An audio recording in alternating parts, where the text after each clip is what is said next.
नमस्ते बच्चों, कक्षा 4 में आपका स्वागत है। पार्ट 9 राजा का चुनाव, जो पेज नंबर 61 पर है। राजा, राजा यानी कि किंग, चुनाव यानी कि इलेक्शन, मतलब राजा का इलेक्शन, किंग का इलेक्शन। बहुत पुरानी बात है, पूर्व दिशा के एक देश का राजा अब बूढ़ा हो चला था। उसे यह चिंता सताने लगी कि उसके बाद प्रजा को कौन सुखी रखेगा। उसने अपने बच्चों में से किसी को राजा नहीं बनाया, क्योंकि उनमें से कोई भी इस योग्य नहीं था। स्वाभाविक है कि राजा जब बूढ़ा हो जाता है तो दूसरा राजा यानी कि नए राजा आते हैं। तो ये पिक्चर में आप देख सकते हैं, ये राजा है। बहुत पुरानी बात है, मतलब ये बहुत ही पुरानी ओल्ड बात है। पूर्व दिशा के एक राजा, मतलब पूर्व दिशा यानी कि ईस्ट दिशा के एक देश का राजा अब बूढ़ा हो चला था। उसे ये चिंता सताने लगी, उसे ये फिक्र होने लगी, चिंता होने लगी कि उसके बाद प्रजा को कौन सुखी रखेगा। प्रजा यानी कि आम जनता, पब्लिक जैसे हम हैं, उनको कौन सुखी रखेगा, उनका कौन राजा बनेगा। उसने अपने बच्चों में से किसी को राजा नहीं बनाया। असल में होता यह है कि जो राजा होता है उनका बेटा राजा बनता है, पर यहाँ राजा ने अपने बेटों को राजा नहीं बनाया, मतलब कोई अपने बच्चों में से किसी को भी राजा नहीं बनाया, क्योंकि उनमें वो योग्यता नहीं थी, वो काबिलता नहीं थी। इसलिए क्योंकि उनके बच्चों में वो क्वालिटी नहीं थी, वो एबिलिटी नहीं थी, जो गुण एक राजा में होने चाहिए, वो उन्होंने अपने बच्चों में नहीं देखे। वह कोई नया उपाय सोचने लगा जिससे कोई योग्य राजा मिल सके। वह राजा जो है वो कोई नया उपाय, मतलब कोई युक्ति सोचने लगे जिससे कोई योग्य राजा या कोई अच्छे राजा उन्हें मिल सके। एक दिन राजा ने अपने राज्य के सभी किशोरों को बुलाया और कहा, मैं तुम सबको एक एक विशेष बीज दे रहा हूँ।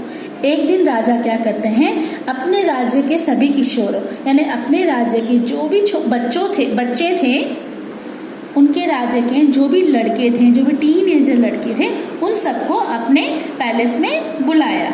मैं तुम सबको एक एक विशेष बीज दे रहा हूँ। ये राजा क्या कर रहे हैं पिक्चर में, एक विशेष बीज यानी कि एक स्पेशल सीड वो लड़कों को दे रहे हैं।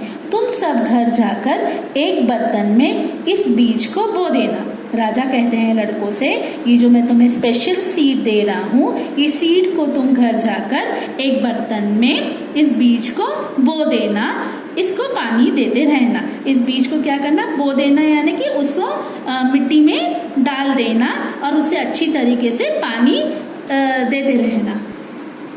इसको पानी देते रहना, मतलब बीज को बो देना और उसे अच्छी तरीके से पानी देते रहना।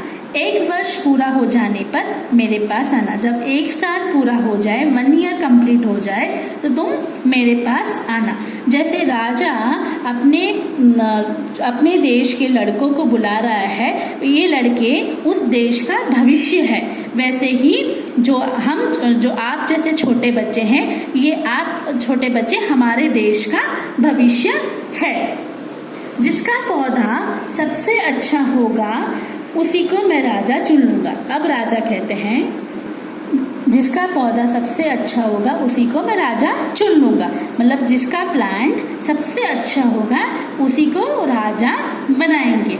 राजा ने 1 साल का समय लड़कों को क्यों दिया, क्योंकि जो छोटा सा बीज को पानी डालेंगे, सूर्य की रोशनी मिलेगी, वर्षा आएगी, तो वो छोटा बीज थोड़ा बड़ा होकर पौधे से प्लांट, मतलब थोड़ा बड़ा पौधा बनेगा। इसलिए राजा ने लड़कों को, किशोरों को 1 साल का समय दिया। घर जाकर सभी ने बीज को बो दिया। अब सभी किशोरों ने, सभी लड़कों ने घर जाकर क्या किया, उस बीज को बो दिया। उसमें से एक लड़का था लियांग। लियांग ने भी बीज को एक गमले में मिट्टी डालकर बो दिया। पानी डालने के बाद प्रतिदिन वो ध्यान से देखता था कि बीज में से अंकुर निकला या नहीं। ये लड़का है, उसका नाम है लियांग। और उसने क्या किया, जो राजा ने बीज दिया था उसे मिट्टी में डालकर बो दिया और उसे पानी डाल के प्रतिदिन यानी कि रोज हर दिन डेली उसे ध्यान से देखता था कि बीज में से अंकुर निकला है या नहीं। अंकुर यानी कि छोटा पौधा जो बीज में से निकलता है।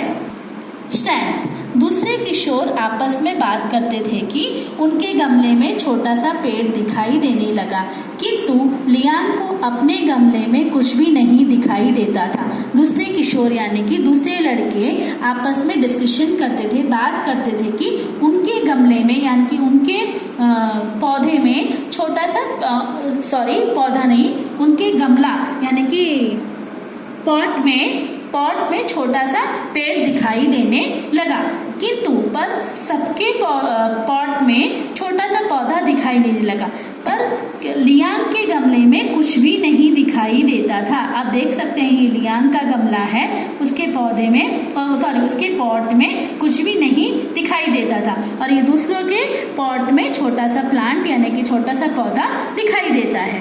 5-6 सप्ताह बीत गए, मतलब सप्ताह यानी कि वीक, 5-6 हफ्ते वीक बीत जाते हैं, फिर भी अंकुर नहीं फूटा, फिर भी एक छोटा सा पौधा भी लियांग के पॉट में नहीं आया। सब बच्चे अपने पौधे की बातें करते थे। सब लड़के क्या करते थे, अपने अपने पौधे की बातें करते थे। मैं उसमें पानी डालता हूँ, मैं उसमें वो बढ़ रहा है, पर लियांग सबकी बातें सुनता था। समय आने पर राजा के पास जाने की चर्चा करते थे। अब क्या हो गया, अब 1 साल कंप्लीट होने को आया, तो सब समय जाने पर राजा के पास जाने की चर्चा करते थे, यानी राजा के पास जाने के लिए डिस्कशन करते थे। लियांग अपने गमले को खाली देखकर उदास रहने लगा। लियांग को बहुत दुख हुआ, बहुत बैड फील हो रहा था कि उसका गमला क्यों खाली रह गया। उसे लगा कि उसने अपने बीज की ठीक से देखभाल नहीं की है। उसको लग रहा था कि उसने अपने बीज यानी जो सीड उसको राजा ने दिया था उसकी बराबर से केयर नहीं की है, देखभाल नहीं की है। 1 वर्ष पूरा होने पर सभी किशोर अपना अपना पौधा लेकर राजा के महल में जाने की तैयारी करने लगे। अब 1 साल पूरा होने का हो गया और सभी किशोर यानी कि सभी लड़के अपना अपना पॉट लेकर पौधा दिखाने के लिए राजा के महल में जाने की तैयारी करने लगे। लियांग ने माँ से कहा कि वो खाली गमला लेकर महल में नहीं जाएगा। लियांग को बहुत बुरा लग रहा था कि उसके गमले में पौधा नहीं है, इसलिए वो अपनी माँ से कहता है कि ये जो खाली गमला है, एम्प्टी पॉट है, वो लेकर मैं महल में यानी कि पैलेस में नहीं जाऊंगा। उसकी माँ ने उसे समझाया कि खाली गमला लेकर ही महल में जाओ। उसकी माँ ने उसे कहा, नहीं, जो सच है वो सच है, वो जो तुम्हारे पास एम्प्टी पॉट ही है, खाली गमला ही है, तुम उसे ही लेकर पैलेस में जाओ। लियांग को समझ में आ गया कि माँ ठीक कहती है। लियांग ने समझा कि नहीं, मेरी माँ मुझे बराबर ही कह रही है। वो खाली गमला लेकर राजमहल की ओर चल दिया। वो एम्प्टी पॉट लेकर ही क्या करता है, पैलेस की ओर चला जाता है। कुछ देर बाद राजा महल में आए और सबके पौधे देखकर बोले। आप ये देख सकते हो, ये चित्र में सभी लड़के, सभी किशोर अपने अपने गमले लेकर राजा के पास आए हैं। राजा कहते हैं, वाह, क्या पौधे उगाए हैं। आज तुम लोगों में से एक बच्चे को इस राज्य का राजा चुना जाएगा। राजा कहते हैं, वाह, तुम लोग ने तो बहुत अच्छे पौधे लगाए हैं। आज तुम सभी लड़कों में से एक बच्चे को मैं इस राज्य का राजा चुनूंगा। अचानक राजा ने लियांग को बच्चों की भीड़ में खाली गमला लिए हुए देखा। सडनली राजा ने लियांग को बच्चों की भीड़ में, मतलब सभी लड़के खड़े थे, उस भीड़ में खाली गमला लिए हुए राजा ने लियांग को देखा। वो डरा और सहमा हुआ था। लियांग क्यों डरा और सहमा हुआ था? क्योंकि उसका पौधा खाली था। उसे डर लग रहा था कि कहीं राजा उसे डांट न दे। राजा ने उसे अपने पास बुलाया। राजा ने क्या किया? लियांग को अपने पास बुलाया। उसे देखकर सभी बच्चे हंसने लगे। सभी बच्चे क्या करने लगे? लियांग को देखकर हंसने लगे।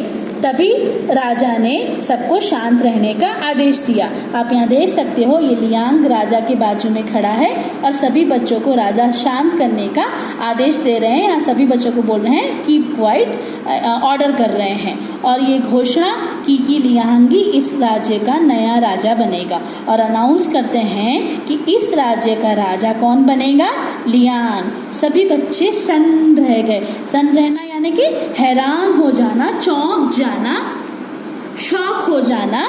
लियांग को अपने कानों पर विश्वास ही नहीं हुआ। लियांग को ऐसे लगा कि उसने कुछ गलत सुना है, उसे अपने कानों पर विश्वास ही नहीं हुआ कि राजा कह रहे हैं कि लियांग इस राज्य का राजा बनेगा। अब देखते हैं कि राजा ऐसा क्यों कह रहे हैं। राजा ने कहा, एक वर्ष पहले मैंने तुम सबको एक एक उबला हुआ बीज दिया था। उबले बीज से अंकुर नहीं निकलता। राजा कहते हैं, 1 साल पहले मैंने आप सभी को एक एक उबला यानी कि बॉईल किया हुआ सीड दिया था। उस बॉइल्ड सीड में से कभी भी अंकुर यानी कि पौधा नहीं निकलता। लियांग को छोड़कर तुम सब ने उबले बीज को हटाकर दूसरा बीज बोया। लियांग ने क्या किया, जो राजा ने बीज दिया था वही बीज पॉट में डाला, गमले में डाला। पर दूसरे लड़कों ने क्या किया, उस उबले हुए बीज को फेंक कर दूसरा बीज बोया, मतलब दूसरा सीड लाकर उसमें पॉट में डाल दिया। लियांग में ही वो साहस और सच्चाई थी कि मेरा दिया हुआ बीज बोकर खाली गमला लेकर चला आया। मतलब लियांग में ही एक सच्चाई, साहस यानी कि वीरता, सच का सामना करने की ताकत थी कि वो खाली गमला लेकर ही पैलेस में मेरे पास आया। वही इस राज्य का राजा बनने के योग्य है। तो राजा ने क्या किया, सभी लड़कों की परीक्षा ली कि कौन सच के सामने खरा उतरता है। तो उसमें से खरा कौन उतरा बच्चों, लियांग, क्योंकि लियांग ने उसी बीज को बोया और दूसरे लड़कों ने क्या किया, तो वो बीज हटाकर दूसरा बीज बोया। तो इस पाठ से हमें सीख मिलती है कि हमें हमेशा सच का सामना करना चाहिए और कभी भी झूठ का साथ नहीं देना चाहिए और वीरता के साथ अपनी बात को रखना चाहिए। और जैसे हमें जीत मिलती है तो हमें खुशी होती है, खुशी हम जीत को अपनाते हैं। वैसे कभी कभी हमें हार भी मिल जाए तो हमें दुखी नहीं होना चाहिए, उसे भी खुशी अपनाना चाहिए और हमारी कोशिश ये होनी चाहिए कि अगली बार हमें हार न मिले और जीत मिले, जैसे लियांग को मिली। तो मुझे आशा है कि आपको ये पाठ समझ में आया होगा और इस पाठ में आपको कोई मीनिंग समझ में नहीं आए तो पुस्तक में दिए गए हैं, आप पढ़ सकते हैं। धन्यवाद।